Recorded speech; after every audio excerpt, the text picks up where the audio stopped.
A byte consist of, यानी कि एक बाइट में कितना बिट होता है, आपको यहाँ इस क्वेश्चन में बताना है। तो देखिए, सबसे पहले यहाँ पे आपने सुना होगा निबल।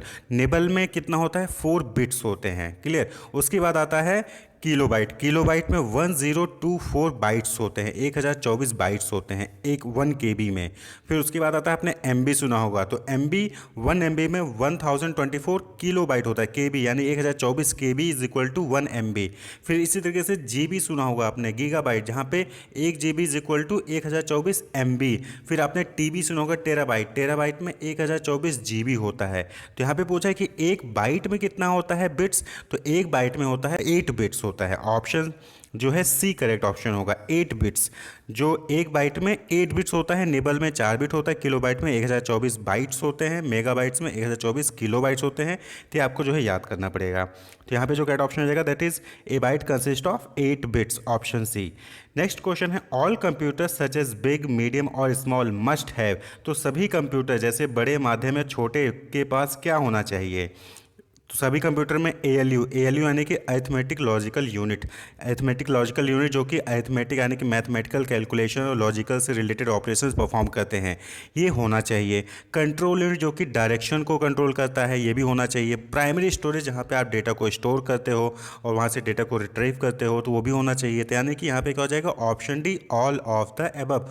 ऊपर की तीनों ही चीज़ें, चाहे वो बड़ा कंप्यूटर हो, चाहे वो छोटा कंप्यूटर हो, चाहे वो मीडियम साइज़ का हो, सभी में होने चाहिए। ALU, control unit, primary storage, तीनों में होना चाहिए। नेक्स्ट क्वेश्चन है, यहाँ पे ऑप्शन डी हो जाएगा इस क्वेश्चन में। नेक्स्ट है, the silicon chips used for data processing are called. तो डेटा प्रोसेसिंग के लिए प्रयुक्त सिलिकॉन चिप्स क्या कहलाते हैं। RAM chips, ROM chips, RAM यानी कि random access memory chips, ROM यानी कि रीड ओनली मेमोरी चिप्स, या फिर माइक्रो प्रोसेसर, या फिर PROM chips, programmable read only memory chips. तो आपने सुना होगा अक्सर कि सिलिकॉन चिप्स जो है वो माइक्रो प्रोसेसर बनाने के काम में आता है। सिलिकॉन चिप क्या होता है, एक इंटीग्रेटेड सर्किट होता है मेड ऑफ सिलिकॉन, जो कि माइक्रो प्रोसेसर को बनाने में यूज़ किया जाता है। तो ऑप्शन सी जो है यहाँ पे करेक्ट ऑप्शन आएगा, the silicon chips used for data processing are called microprocessor, option C. Next है, all modern computer operates on. तो जो सभी आधुनिक कंप्यूटर हैं वो किस चीज़ पे काम करते हैं, इन्फॉर्मेशन, फ्लॉपीज, डेटा, या फिर वर्ड। तो करेक्ट ऑप्शन हो जाएगा ऑप्शन सी, डेटा। आज के टाइम पे सभी कंप्यूटर्स किस पे ऑपरेट कर रहे हैं, डेटा पे ऑपरेट कर रहे हैं, ऑप्शन सी। नेक्स्ट है, यूनिवैक एजे। तो देखिए, आपने नाम सुना होगा इनायक, ENIAC। तो ये जो है first electronic general purpose digital computer था, जो कि 1945 में डेवलप किया गया था, और जे प्रस्पर एकार्ट और जॉन मॉचली ने जो है इसको डेवलप किया था यूनिवर्सिटी ऑफ पेनिसिल्वेनिया में। तो इनायक था, तो उन्हीं ने, यानी कि जिन्होंने इनायक बनाया था, उन्हीं ने बिजनेस पर्पस के लिए, बिजनेस ऑपरेशंस को परफॉर्म करने के लिए पहला general purpose electronic digital computer design किया था US में 1951 में। उसी को हम कहते हैं यूनिवैक। यूनिवैक का फुल फॉर्म होता है यूनिवर्सल ऑटोमेटिक कंप्यूटर। तो इसको किसने बनाया था, जे प्रस्पर एकार्ट और जॉन मॉचली ने 1951 में इसको जो है US ने अनाउंस किया था। तो यूनिवैक का फुल फॉर्म क्या हो जाएगा, option A, universal automatic computer. ENIAC का फुल फॉर्म क्या होता है, ENIAC, जो कि पहला कंप्यूटर था, that is electronic numerical integrator and computer. तो ये फुल फॉर्म आप याद रखिए, कोई भी फुल फॉर्म पूछा जा सकता है। इनायक क्या पूछा, तो ENIAC, electronic numerical integrator and computer. UNIVAC का यहाँ पे पूछा है तो universal automatic computer, option A जो है करेक्ट ऑप्शन है। नेक्स्ट क्वेश्चन है, which of the following is used for manufacturing chips. Chips को बनाने के लिए नीचे दिए ऑप्शन में से कौन सा यूज़ किया जाता है, bus, control unit, semiconductor, both A and B. तो ऑप्शन आपको पता होना चाहिए, that is option C, semiconductor. Semiconductor का यूज़ जो है वो चिप्स को बनाने में यूज़ किया जाता है, option C is the correct option. Next है, a software that converts a program in assembly language into machine language. यानी कि कोई एक ऐसा सॉफ्टवेयर जो कि असेंबली लैंग्वेज को मशीन लैंग्वेज में कन्वर्ट करता है, उसको हम क्या कहते हैं, उस सॉफ्टवेयर को हम क्या कहते हैं, तो उसको हम कहते हैं असेंबलर। असेंबलर जो है एक सॉफ्टवेयर प्रोग्राम होता है जो कि असेंबली लैंग्वेज को मशीन लैंग्वेज में कन्वर्ट करता है। वहीं पे कंपाइलर हो गए, इंटरप्रेटर हो गए, ये फिर ये हाई लेवल लैंग्वेज को मशीन लैंग्वेज में कन्वर्ट करते हैं, लेकिन जो असेंबलर होता है वो असेंबली लैंग्वेज को मशीन लैंग्वेज में कन्वर्ट करता है। तो option B is the correct option. Next है, a collection of 8 bits is called. तो अभी जब आपने ऊपर देखा है तो कलेक्शन ऑफ 8 बिट्स यानी 1 बाइट, ऑप्शन क्या हो जाएगा, ऑप्शन ए, बाइट। बाइट में 8 बिट्स होते हैं। नेक्स्ट है the brain of a computer which keeps peripheral under its control is called.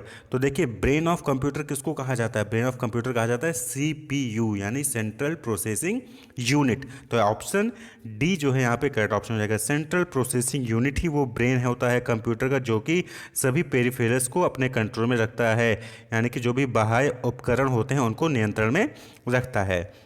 Next question है central processing unit consist of. तो सेंट्रल प्रोसेसिंग यूनिट में क्या क्या चीज़ें होती है? तो आपने देखा होगा CPU में क्या होता है? कंट्रोल यूनिट भी होता है, अरिथमेटिक लॉजिकल यूनिट होता है और प्राइमरी स्टोरेज भी होता है। तो देखिए कंट्रोल यूनिट क्या करता है? वो ऑपरेशंस को डायरेक्ट करता है। अरिथमेटिक लॉजिकल यूनिट जो है वो अरिथमेटिक से रिलेटेड और लॉजिकल से रिलेटेड ऑपरेशन परफॉर्म करते हैं। वहीं पे प्राइमरी स्टोरेज यानी कि रैम, रोम, कैच मेमोरी जो होता है ये सब होता है जहाँ पे डेटा स्टोर किया जाता है, रिट्राइव किया जाता है। तो ये तीनों ही यानी कि ऑप्शन सी जो है वो करेक्ट ऑप्शन होगा। Central processing unit consist of control unit, arithmetic logic unit and primary storage.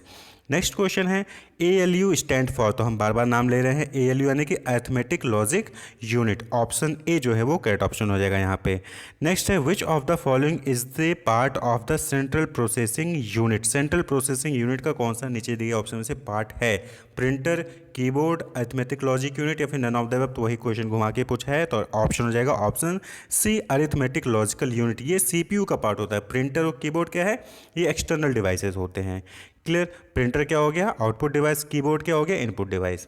Next the instructions for starting the computer are setup on. तो कंप्यूटर को शुरू करने के निर्देश किस पर सेट किए जाते हैं? रैंडम एक्सेस मेमोरी में, compact disc, read only memory में, रीड ऑनली मेमोरी चिप में या फिर all of the above.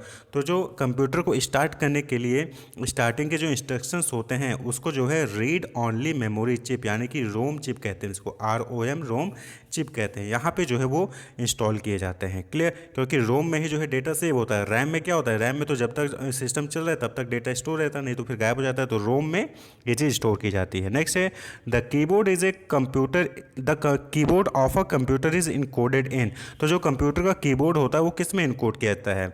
बाउडॉट code, ASCII code या फिर BCDIC कोड या फिर EBCDIC कोड। तो देखिए यहाँ पे जो करेक्ट ऑप्शन है that is option B ASCII कोड। ASCII का फुल फॉर्म होता है, क्या होता है? That is American standard code for information interchange. American standard code for information interchange. तो ये कैरेक्टर इनकोडिंग स्टैंडर्ड होता है। क्लियर? तो इसके जरिए जो है कीबोर्ड में जो कीबोर्ड होता है कंप्यूटर का उसको इनकोड किया जाता है। वहीं पे EBCDIC क्या होता है? That standard binary code decimal interchange code होता है। तो यूज्ड इन IBM। तो ये IBM जैसे कंप्यूटर में यूज़ किया जाता है। तो EBCDIC क्या हो गया? Extended binary code decimal interchange code. Clear? और BCDIC में एक्सटेंडेड हट जाएगा। तो यहाँ पे जो करेक्ट ऑप्शन होगा that is option B ASCII code यानी American standard code for information interchange. Next है CD-ROM स्टैंड फॉर। तो CD-ROM का फुल फॉर्म क्या होता है? तो आपको पता होगा CD-ROM that is compact disc read only memory. CD से कॉम्पैक्ट डिस्क और ROM से रीड ऑनली मेमोरी। ये क्या है? एक तरीके का मेमोरी है जो कि ऑप्टिकल डिवाइस द्वारा जो है यहाँ पे इसको रन किया जाता है। क्लियर? नेक्स्ट है रैम मीन्स। तो RAM random access memory that is option A. तो ये क्या है? ये प्राइमरी मेमोरी कहलाते हैं। मेन मेमोरी ROM रोम और रैम ये दोनों ही मेन मेमोरी होते हैं। तो रैम का मतलब क्या हो गया? Random access memory. Option A is the correct option. The two kind of main memory are. तो दो मेन मेमोरी कौन से हैं? तो अब यहाँ पे आपने देखा तो दो मेन मेमोरी क्या है?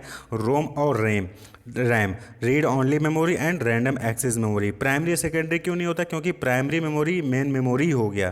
क्लियर? और वहीं पे सेकेंडरी मेमोरी जो आपका हार्ड डिस्क हो गया या फिर जो आप पेन ड्राइव यूज़ करते हो वो सब सेकेंडरी मेमोरी हो गया। तो प्राइमरी मेमोरी या फिर मेन मेमोरी क्या होता है? ROM and RAM, read only memory and random access memory. Next है RAM is use as a short memory as it is. तो रैम को हम शॉर्ट मेमोरी क्यों कहते हैं? देखिए होता क्या है कंप्यूटर में दो टाइप का मेमोरी होता है, रोम और रैम। रोम में जो इन्फॉर्मेशन होती है वो परमानेंट सेव हो जाती है, लेकिन रैम में जो इन्फॉर्मेशन होती है वो परमानेंट नहीं होती है, टेम्प्रोरी होती है। क्यों? क्योंकि जो रैम मेमोरी होता है ना वो तब तक काम करेगा जब तक कि कंप्यूटर सिस्टम ऑन होता है, और जैसे ही कंप्यूटर सिस्टम ऑफ हो जाएगा तो जो रैम में मेमोरी होगी ना वो सब डिलीट हो जाती है, और जो रोम में रहेगी वो सेव रहेगी। जब कंप्यूटर दोबारा ऑन करेंगे तो जो रोम में डेटा होगा वो आपको दोबारा से आप उसको एक्सेस कर सकते हैं। तो ये क्यों होता है, यानी कि वो वोलाटाइल होता है। वोलाटाइल मतलब कि क्या हो गया कि ऐसी चीज़ें जो रिक्वायर होती हैं, जिनको पावर की रिक्वायरमेंट होती हैं, इन्फॉर्मेशन को मेंटेन करने के लिए उनको पावर की रिक्वायरमेंट होती है, तो वोलाटाइल होते हैं। तो रैम क्या है, वोलाटाइल है, इसलिए वो क्या है, शॉर्ट मेमोरी कहलाता है, यानी कि जब तक सिस्टम ऑन है तब तक वो चलेगा। नेक्स्ट है the computer memory used for temporary storage of data and program is called. तो टेम्प्रोरी स्टोरेज और डेटा और प्रोग्राम को टेम्प्रोरी स्टोर करने के लिए जो कंप्यूटर मेमोरी यूज होता है उसको क्या कहते हैं, तो रोम, रैम, ई रोम या फिर ई प्रोम। तो correct option option B RAM, RAM, random access memory. Next है which of the following is a secondary memory device. तो नीचे दिए इसमें ऑप्शन में बताता है कि कौन सा सेकेंडरी मेमोरी डिवाइस है। ठीक है, सेकेंडरी मेमोरी है, या फिर आप कह लीजिए CPU, ALU, फ्लॉपी डिस्क या फिर नॉन ऑफ द एबव।